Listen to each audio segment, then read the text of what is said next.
Team Falcons, a team that defines the idea of from rags to riches. Or rather, from riches to sports washing. From being irrelevant, they have become a contender to be the #1 team. What is their secret, you might ask? It's simple. Money! Basically an infinite amount. They simply bought the #1 coach, the #1 rifler, and arguably the #1 AWPer. And on top of that, they bought an unproven prodigy for the biggest rookie buyout in history. What can we mere mortals do against this beast that is backed by a whole country that is scared of colors?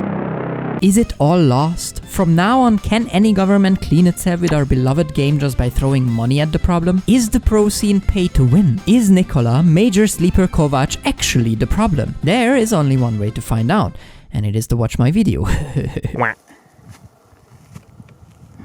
The year is around 70,000 before Christ was born. Some monkeys decided that thinking is a good idea. Fast forward a few years and Saudi Arabia as a country exists. It's in the middle of the East, which is somewhere over here in the middle of the East. One could say it's a big boy. Being the biggest country in the Middle East and the 5th biggest country in Asia, this bad boy can fit a lot of human rights violations in it. Its history is long and complicated, but luckily we only need some parts of it. Until the 1930s, Saudi Arabia was a so-called subsistence economy. Simply said, it did not produce enough of anything to export or import goods, and its sole goal was survival. And then oil happened to the country. A lot of oil. From now on I will call oil cum instead. Why? Because I'm a grown man and I can make my own decisions. And because it made writing the script way funnier. Why? Over the next few decades after cum was discovered, Saudi Arabia has become a cum export powerhouse. And nowadays it's the #1 exporter of cum. To put it into perspective, the daily cum production of Saudi Arabia is at around 7 million barrels. With around 159 liters or 42 gallons a barrel, that amounts to 1.113 billion liters or 294 million gallons of cum a day. Just think about how much that is. You can probably fill almost a big pool with that. This surreal amount of cum has brought great prosperity and influence to the country. Money is flowing in and children don't have to hunger anymore. Families are not falling apart, all thanks to cum. Although in general Saudi Arabia was against the idea of weaponizing cum embargoes, there were instances in which no other solution sufficed. Like in 1973, where the embargo of cum by the OAPEC, Organization of Arab Petroleum Exporting Countries, in a conflict between Israel and a coalition between Syria and Egypt, completely destabilized the price of cum. I mean, look at that squiggly line go. It was bad enough that the term 1973 cum crisis is used to describe the situation, and it shows just how much influence cum gives. But the flow of time and the change in the politics, economy and interests of our global community also changes the fate of the Saudi Arabian state. Electric cars are getting better by the day. They are so high-tech, they don't need petrol, and they basically drive themselves, so the Saudi women who are allowed to drive since 2018 don't even have to drive anymore. And not only is the world more and more on the sustainability hype train, which means less machines that need cum to work, there is also another big drawback of cum. You can only sell it if you have some, and each and every source of cum on our planet will be one day empty. Cum forms in millions of years, and not to be pessimistic, but I don't know if us humans have that much time. Saudi Arabia is well aware that most of their influence comes from, and they don't like the idea of losing this influence. So, to have a future, a project was started in 2016. According to its official website, Vision 30 is creating a vibrant society in which all citizens can thrive, creates a thriving economy, and it creates an ambitious nation with efficiency and account blah blah blah blah. I heard you broke a record, Saudi Arabia. What was it about?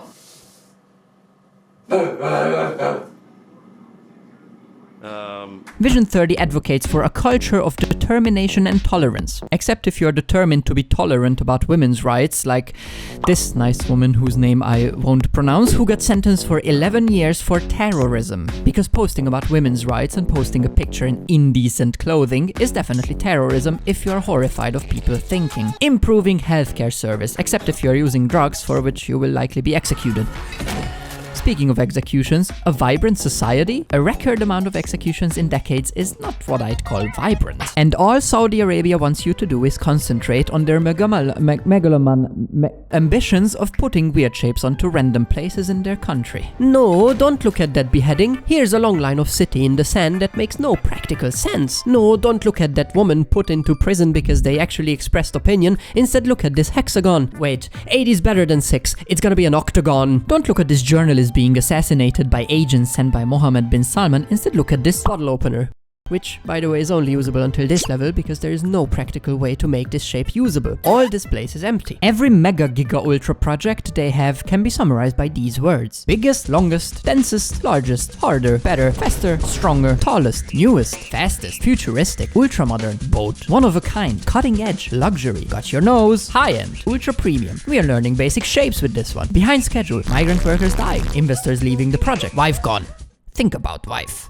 All 4 of them. To me, criticizing Saudi Arabia feels a bit complicated. Improvement takes time, and rarely does it come explosively. But most of us will agree that in such an ambitious top-down reform as Vision 2030, the societal reforms seem less relevant than the economic ones. The kafala system is abolished, which is a massive step in the right direction, but there is still a case to be made for unfairness and danger in being a political or social dissident. You decide for yourself on how you criticize the Saudi government. But I do want to at least tell you how I see things after months of pondering and thinking even. Critique is essential. Improvement is to me no reason to stop critique on a government that has so many wrongdoings. I'm happy about improvement and give props where I can. But the way the Saudi government whitewashes and sports washes and lately even comedy washes whenever it can shows that they are aware of their reputation and solve it by means that are not about solving the root of the problem, rather the symptoms that come with it. Being a Saudi citizen is probably pretty good. It's a safe and wealthy country. You just shouldn't be gay, or a woman, or poor, or someone with problematic political views, or someone who uses Twitter in a way it's not accepted. But above all,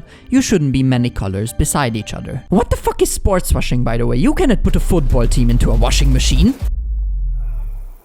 I have served you a yap sandwich until now, and your brain-rotted brain has done well paying attention. Here's a belle delphine. Good boy.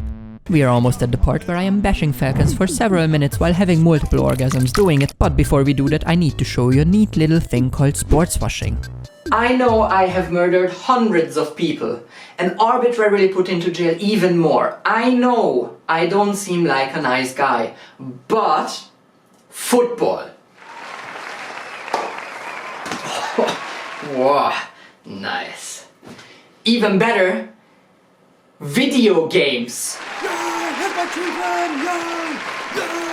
Wow, penis? Simply put, sports washing is a nice little cardboard cutout of a Formula 1 car and a man playing football in front of a big pile of corpses. You can still smell something rotting, and people who are interested enough can easily find out that there are hundreds of corpses behind the cardboard cutout, but most people who don't care about the stench or just like their sports without some moral obligations on the side, the cardboard cutout is a great way to distract them. Saudi Arabia loves to do this, so much that there's a whole Wikipedia site on the topic, and they love to wash with other things too. Like in their latest government-hosted comedy festival, which is the world's largest comedy festival, to which accidentally the most internationally known comedians were all invited for a big pile of cash, of course. As Bill Burr defended his decision, I literally think I'm going to land, you know, and everybody's going to be screaming, "Death to America," and they're going to have like fucking machetes and want to like chop my head off, right? He recalled. Cause this is what I've been fed about that part of the world. I thought this place was going to be really tense, and I'm thinking, is that a Starbucks next to a Pete's Coffee, next to a Burger King, next to a McDonald's? They got a fucking Chili's over here.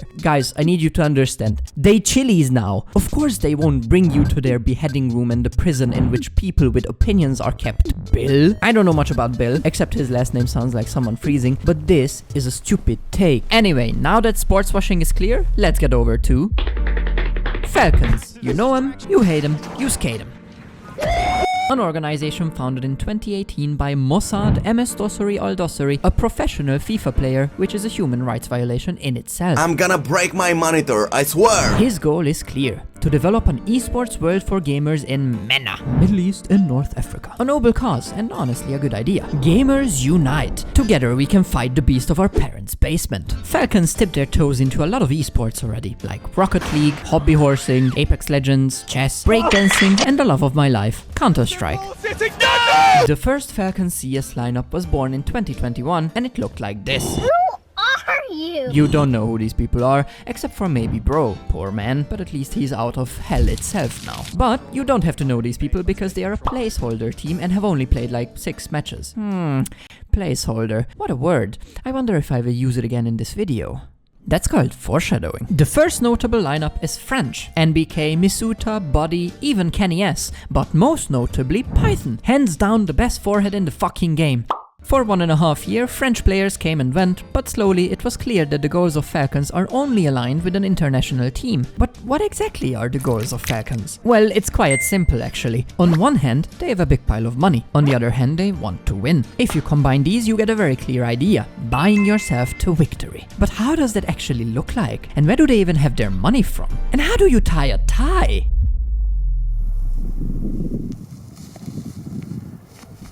The PIF, or the Public Investment Fund of Saudi Arabia, exists, as the name implies, to invest in the public. This can mean anything. Owning companies, buying whole football clubs, funding megalomaniacal projects. Anything that brings the country forward. It is owned by the Saudi government and currently has a total estimated assets of $941 billion.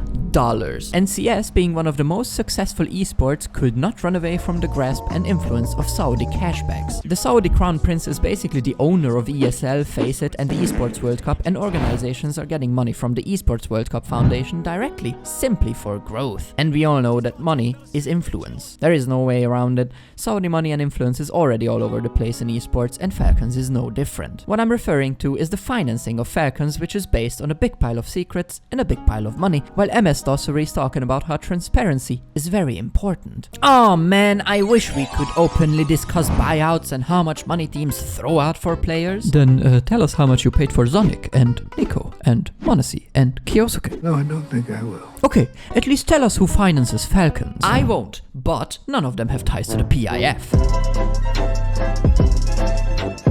It was never proven that Falcons is financed by the Saudi government, but it has never been disproven either. And even if we take the lowest boundary of rumored money they gave out for players and coaches and lineups, we are at $10 million at least. That is a lot of money, and it has to come from somewhere. So how do you buy yourself to victory? Let's ask Falcons. Well, they don't seem to be able to answer, because they are not winning. And even if they do, there is shady shit going on in the background. But what did they even try doing? Well, I made a flowchart to visualize it and will use it for the rest of the video to show Falcons barely has any idea what they are doing. Please thank Gabriel for building the diagram. I just conceptualized it, but he's the one who put in the hard work. He's a hard-working man. So, the starting point is Falcons going from a full French lineup to an international one. Because let's be honest, being French and winning only seems to work for Apex and Zyvu. Did this make them win? No? Then trust the process. Can they buy a star player? Actually yes, if we count legendary coaches as star players. On the 1st of November 2023, Zonic joined Falcons as a coach. His reasoning? We will go into that very soon, but first let's glaze Zonic for a bit. The winningest coach that has ever touched the game. He won 4 majors with Astralis and 1 with Vitality. Seemingly any team he touched was blessed by God himself. Simply said, this guy fucks. At least fucked. Because his entry into Falcons came with some problems. So Zonic, why did you join Falcons? For a challenge, of course. Falcons at this point in time is a fully unproven organization. It has nothing to offer other than money. Now let's connect this idea to what Zonic said why he joined Falcons, which is, the org is giving the coach free reign to work and build according to his vision. And that Zonic wants a challenge. I do want a challenge. Building a team from scratch is a challenge.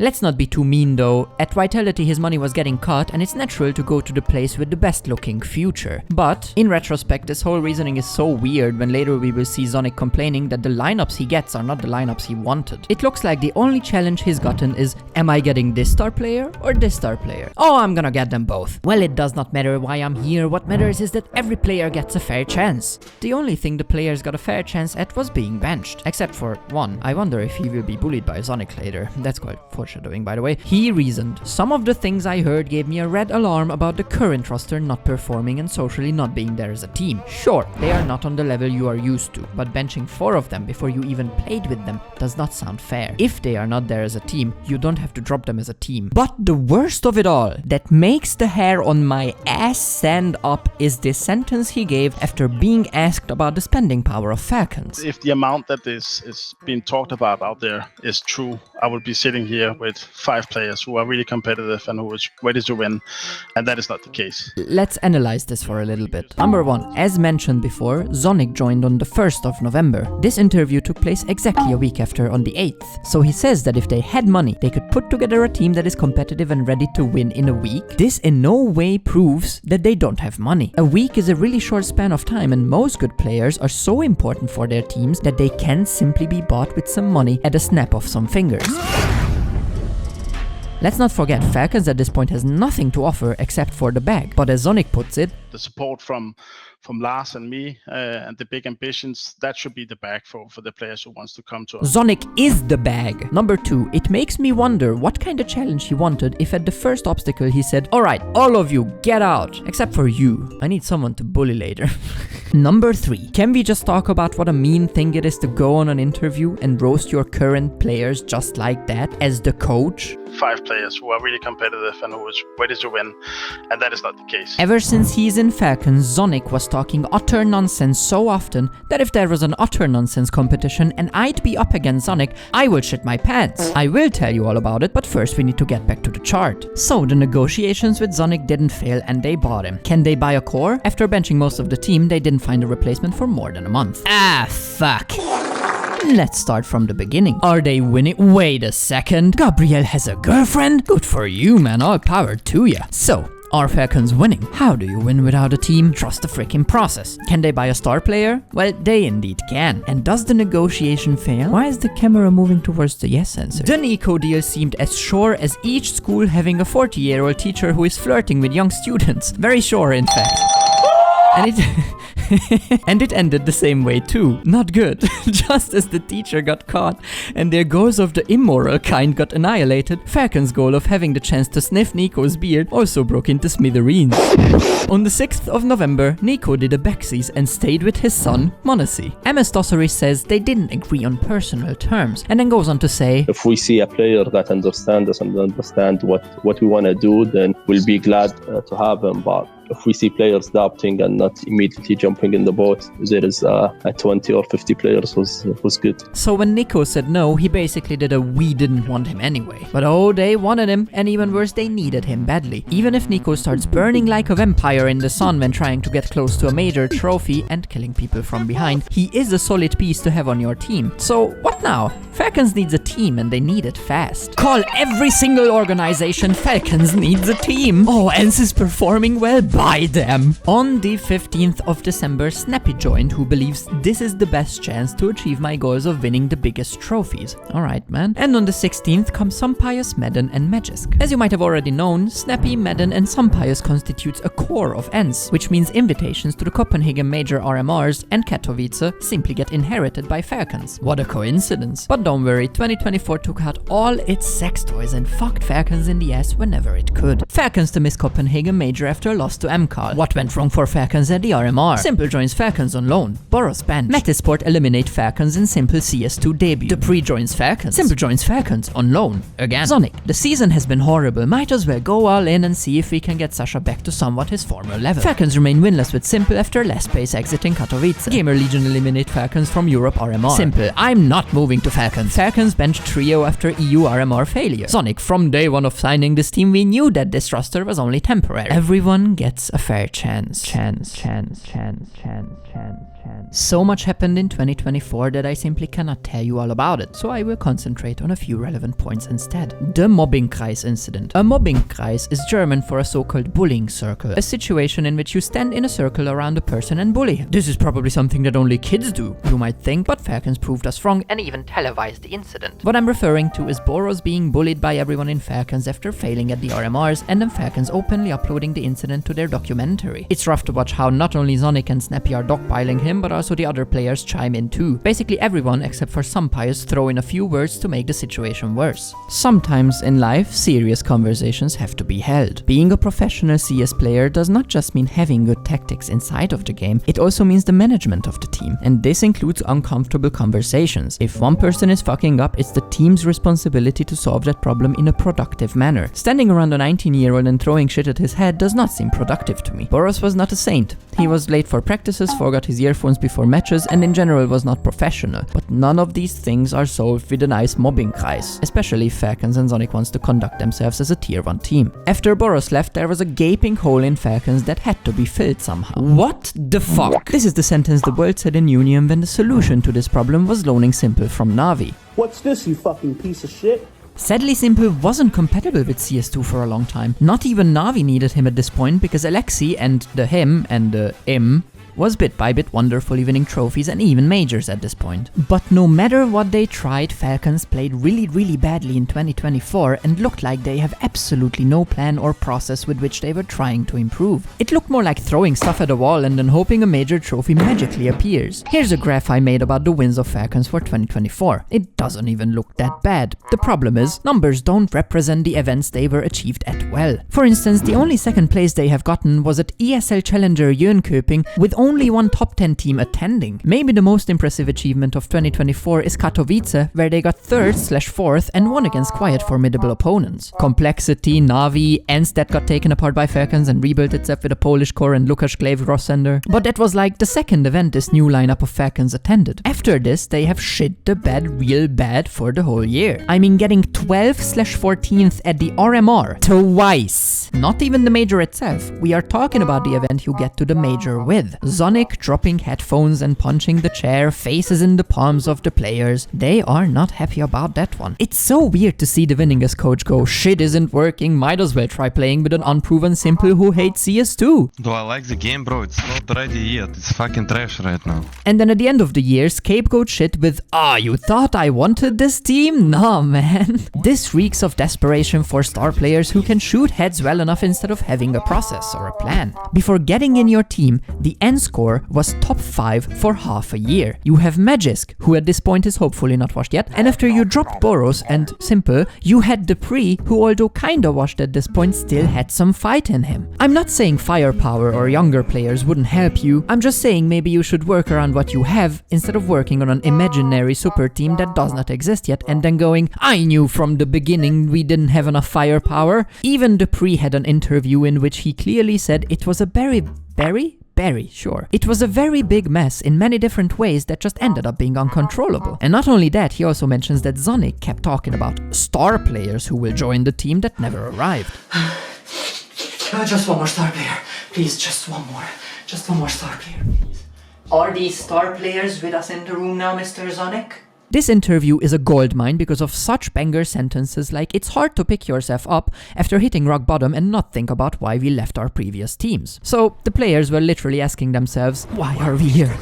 Just to suffer. For 2024, Falcons proved to be an advanced NIP, aka a team in which your stats get ignored for the rest of your career. What happens in Falcons stays in Falcons. You got your bag, now go do things in normal teams. Except for Snappy, who actually went to NIP. Poor man. So back to the beginning again. Are Falcons winning? For the whole year, the answer is no. Wait a second. Gabriel had kids with his girlfriend who became his wife? Wow, time is flying. Alright, anyway, Falcons are not winning. I know, trust the process. Can they buy a star player? Well, they indeed can. Wait, I have déjà vu. The Nico saga has a second part, one in which Nico actually joins Falcons and they live happily ever after. So, my last sentence was a lie. Look at this picture. Does this look happy to you? Nonetheless, this time the negotiations didn't fail, and there is even a core to buy. Of course, as the leech and the parasite that Falcons is, why would they build their own team when they can just buy one that performs well lately? So what do we have? Heroic scouted good players again? Well, don't mind if I do. Said Falcons, and on the 4th of January, one day after Nico joined Falcons, the heroic core of Tessus, Kixon and Dexter also got acquired by them. The only player who didn't have to leave was Magisk, who is buddy-buddy with Zonic. Okay, Magisk, look, I have something written on my hand. Look at it.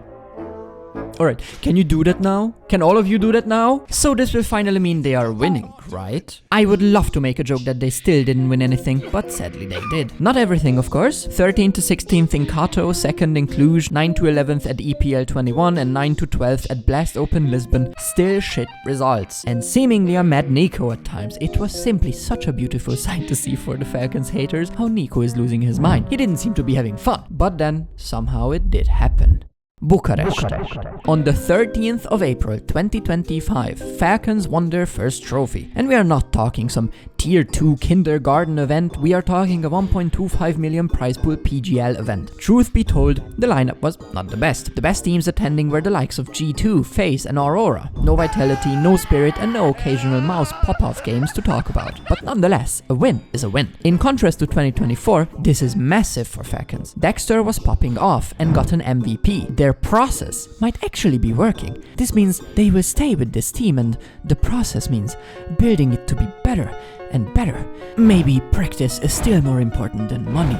Maybe friendship. Oh wait, no, the chart tells me that even when Falcons is winning, they buy a star player. Fuck Dexter and everything he did. In fact, the person that took his place is Monesi, who was playing in G2 against them in the final of Bucharest. Apparently Dexter was a placeholder. Monesi going to Falcons is a weird story, because one day after Bucharest was over, Falcons was already screaming at the top of its lungs, "Monesi is ours!" and loaded up a video about the baby goat and the one who they apparently call... They call him the Yellow Flash. Not once, never, not one person ever called him that. Not even accidentally. There were even pictures on their website for Monesi jerseys that had Piss Flash written on them. It must have been a busy day after Bucharest. I mean, yesterday he was at G2 and was losing against Falcons in Bucharest, and today a video with him is out and pictures have already been made with him in the Falcons jersey. Any big-brained individual like myself sees this and goes, weird.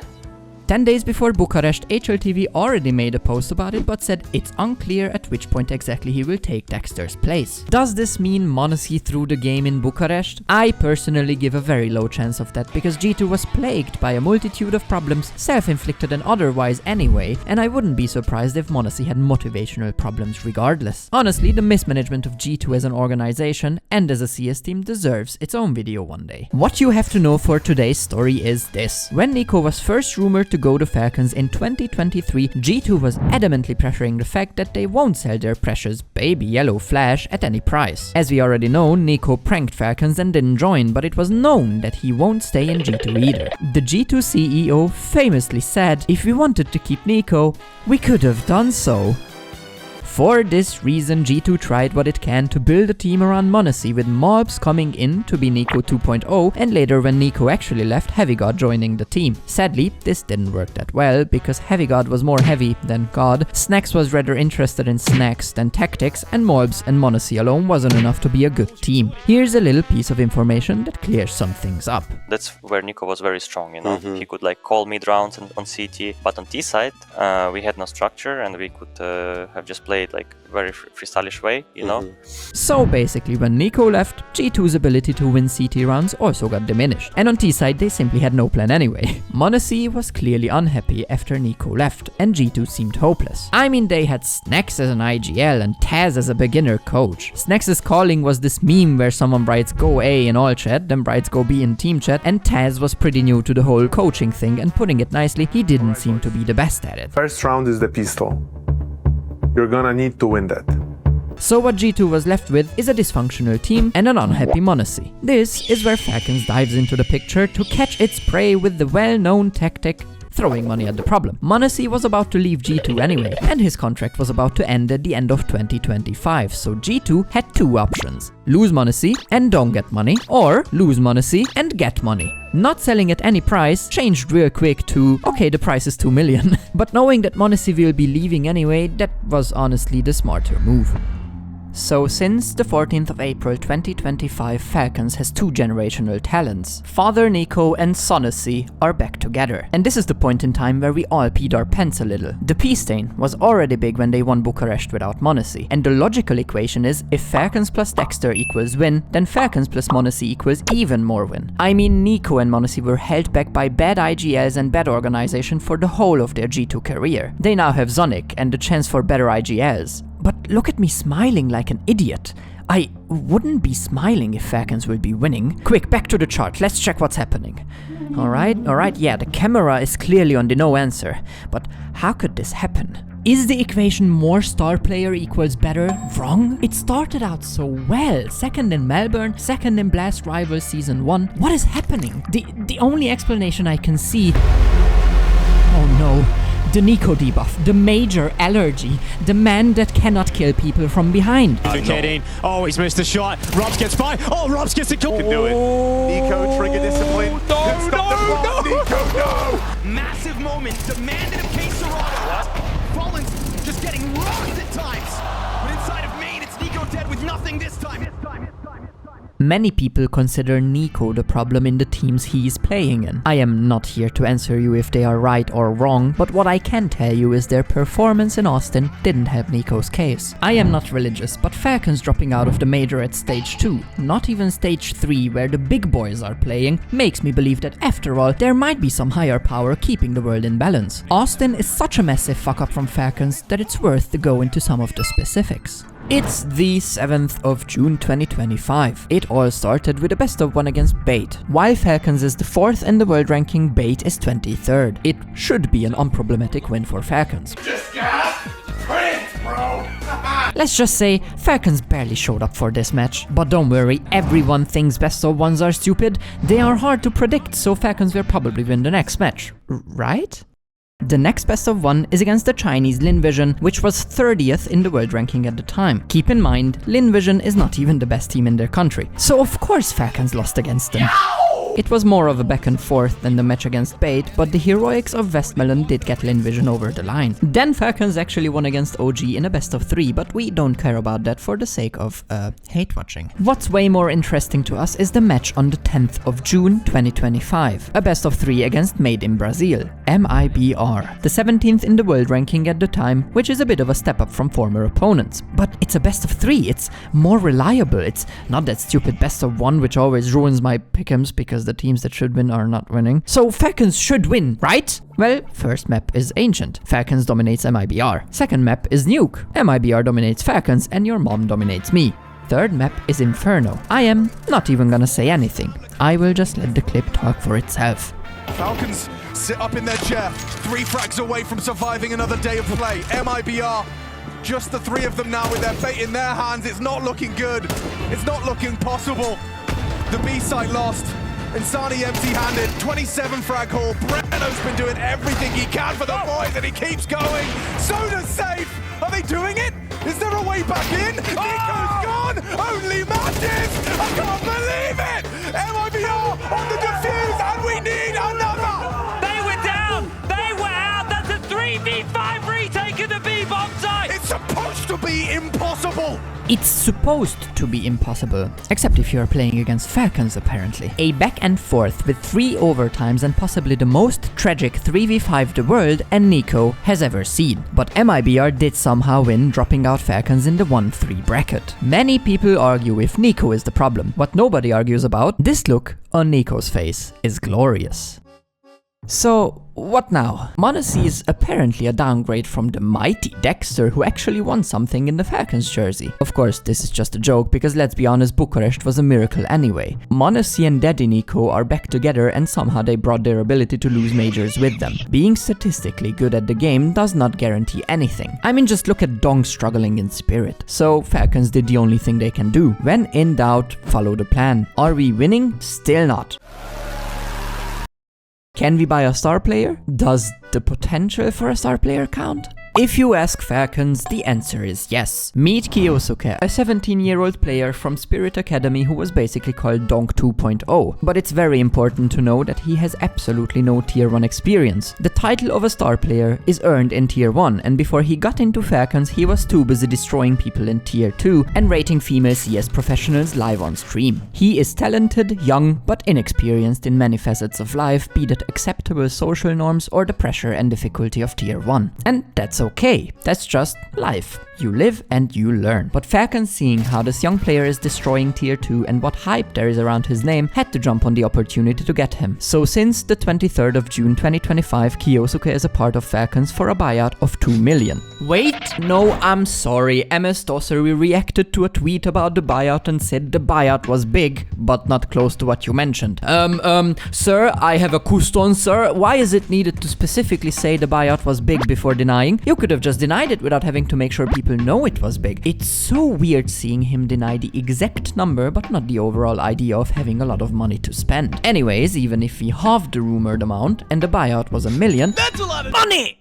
That's an immense amount of money for an unproven prodigy. Until now, all the big signings in Falcons were people who we all knew were good. It's understandable to pay a lot for the Nico Monesi duo and Zonic. They have something to show for it, and it is certain that they are strong pieces to have. But Kyosuke's potential is uncertain, and this is a lot of money to pay for the potential of being good. I am not saying this is bad, after all G2 risked a lot to paying 600,000 for Monesi way back when. I am just saying, this shows a shift in the mentality of Falcons.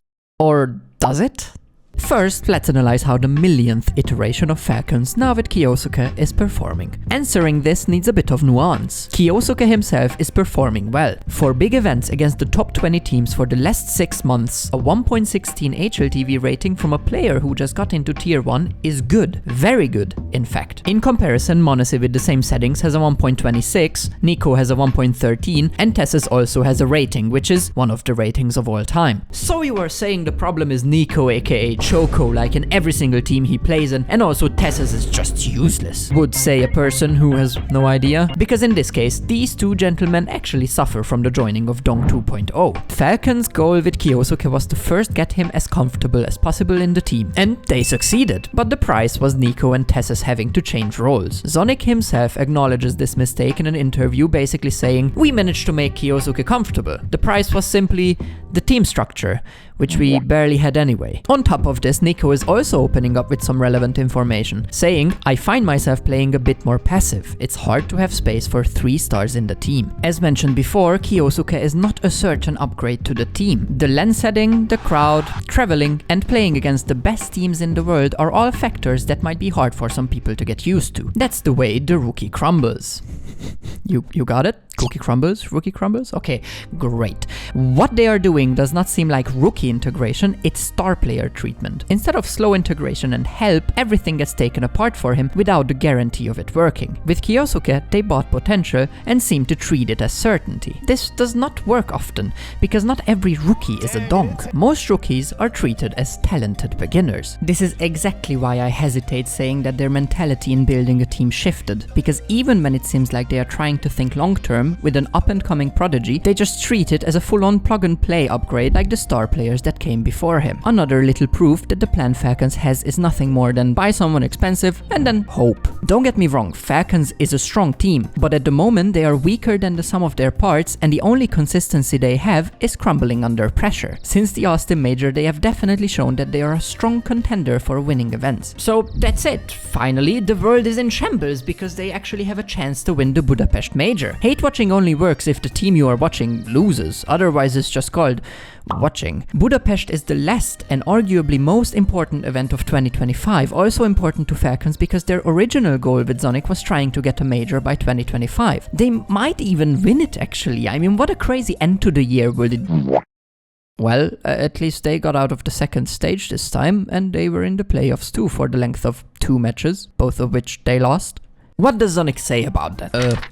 My bad. Hey, at least there's no scapegoating now, that's an improvement. In short, Zonic says that the team did not have enough time to practice. 25 to 30 days with Monesi and only 7 with Kyosuke, and 2 other players had to change roles. With so many changes to the roster, creating a system that works is crucial. but so is respecting the human biology. There are 24 hours in a day and humans cannot endlessly work, although I wish. Fatigue builds up, and what does a good system matter if your players are exhausted? And Falcons thinks this way too, because Nico said before the major that they won't go into a bootcamp with so many events right before it. They did that in Austin, and we all saw how that ended. You might have realized that this last chapter was long like a schlong, and it was also kinda all over the place. Researching for it and editing was not different. I am not gonna lie, I got lost in the sauce of Falcons roster history. So for this reason, I'd like to paint you a nice picture of everything that happened. Falcons buy Zonic, try to buy Nico, fail, buy the end score instead. Loan Simple for some reason, finally buy Nico plus the heroic core, buy Monacy, buy Kyosuke. Although it looks like throwing money at a wall and hoping success just pops into existence, I think I found a pattern in the chaos. I hate to admit it, but Falcons is actually very close to forming a coherent thought. They understand that building a team from scratch takes time and effort, but ain't nobody got time for that. so they use the resources they have to fill what is missing, what they don't have yet. Let me show you what I mean. With Zonic, they buy knowledge and experience about the game and building rosters. The end score represents chemistry and a team that should supposedly work well if looking at their past results. Simple and Nico are firepower. Zonic himself complained about the lack of it, so they thought, let's just buy some, even if it's a washed goat. Heroic brings structure, because the magic of the end score couldn't be translated to Falcons. Even though this kinda works, they get Monacy for more firepower, stardom, because they can. On paper, they have a strong team, but they still don't get trophies, so they buy Kyosuke for potential, I guess. Each time they fail, they see that as a something is missing problem that can be solved by buying the right person/people. And to a point, this made sense. Sonic is a good addition, and so is a good core or a star player like Nico or Monacy. After all, a good system doesn't matter anything if your players cannot execute it, but the problem arises when success does not come fast enough. It signals to them that they probably didn't buy the correct person yet. But this absolutely ruins very basic and crucial parts of any team: structure, a system, and routine. No wonder Zonic talks about Falcons still finding their DNA after so much time. They never had their DNA with any combination of players ever. And over time, running around like headless chickens seems to have accidentally created a DNA for them. Represented by my flowchart, this is what the DNA of Falcons looks like. Going in circles and buying big names no matter what they achieve. The process is simply who to buy next. At least that's how it was until now, because in 2026, just one more superstar has an end. Maybe they themselves realize the potential their roster has and they know they just need time and effort to build a system. Or maybe they just ran out of star players to buy. We don't know how this new way of thinking will help them, but what we do know is how their past is. Roster changes and scapegoating aside, they have been naughty boys over the years. Trying to control what casters and hosts are allowed to say about them is not a rare thing. Multiple sources opened up about it already, like Scrawny, who reacted to Falcons filing a complaint to Blast with same organization that complains to tournament organizers behind closed doors in order to control what casters are allowed to discuss on broadcast. And Richard Lewis, who has this to say about it. And they just believe they are entitled to preferential treatment everywhere they go because of the money. And of course, because, well, we're the Saudi org, and you're owned by Saudi, right? Saudi owns everything, so roll out the red carpet for us fuckers. Do what we say. The content must be approved by us, or we'll complain. We'll stamp our widow feet. With all this history, Falcons are not making themselves a very likable team. Actually, the opposite is true. Most people do look at their matches only for the sake of hate watching. Their fans are usually people who are from the Middle East and don't have any other team to represent them, or people who just like the big names Falcons is buying. Simply put, people who are fan of the players and don't care about politics. I am not here to criticize these people, but I do want to make it very clear that bad things exist, even and especially if we ignore them, because Falcons is accidentally a very practical tool of the Saudi government. I am not trying to say that Falcons is actively trying to be a sports washing scheme, as I don't have any information about that. What I will say though is that their actions do sports wash pretty well. Combining this with little tidbits of information like them not disclosing their financial situation, and Falcons fans getting preferential treatment at Saudi hosted events, and many other small things does paint a rather weird picture. A lot of coinkydinks around them, I must say.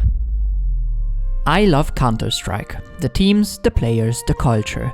It always had problems, and these problems sometimes formed a symbiosis with Counter-Strike, like gambling. The pro scene heavily runs on it, just like it heavily runs on Saudi money at the moment. But if I had to choose between gambling and an autocratic government using my favorite scene as a tool, I'd rather not choose at all. Let me be clear, I don't really know what to do about the Saudi takeover. I'm just a little man with barely enough skills to get through life, but it is clear to me that I don't like it. I don't want you to hate Falcons, or the players, or Saudi Arabia. I mostly just want you to be aware of what's going on so that you might be able to see things as they are and form your opinions accordingly. In my opinion, being aware is the least one can do to help our favorite game. But most importantly, energizing win for any team playing against Falcons. You really hope to see any team playing against Falcons have strong showings, especially against opposition like this. Again, it was a good match, and I'll definitely continue to support any team playing against Falcons in the future. Fantastic game, guys. GG, good luck. Next. This was a very enjoyable video to make. I really enjoyed researching for it and editing it, and I hope you enjoyed it at least half as much as I enjoyed creating it. Nonetheless, I have a wish for you.